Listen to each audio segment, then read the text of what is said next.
Hejka kochani, dzisiaj odcinek ze slajmami, więc zaczynamy.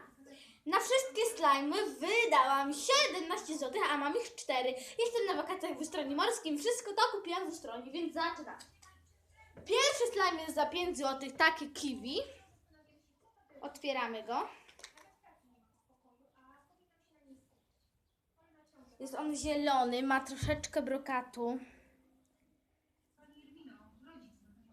Fajnie się rozciąga, ale się troszeczkę rwie, więc daje takie 6/10.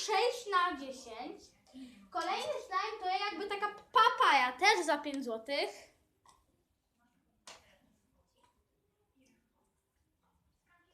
Jest taki z brokatem, ale on się strasznie rozrywa, zobaczcie.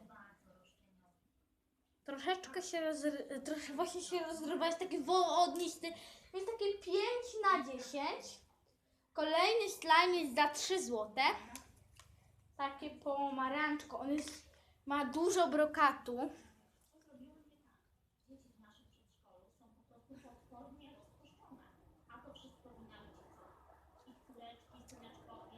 No więc to będzie takie 5/10.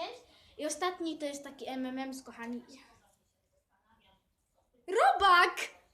A to jest zabawkowy, ja myślałam, że to jest prawdziwy. Super! Kochani, to jest super slime, więc jeżeli odcinek Wam się podobał z tymi slime'ami, to proszę o zostawienie łapki w górę i suba.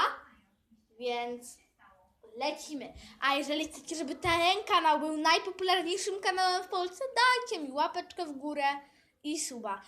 Wy oglądacie moje filmy, ale nie łapkujecie i nie lajkujecie i nie subskrybujecie, więc wciśnijcie subskrypcję tam na dole i przycisk łapkę w górę, więc pa!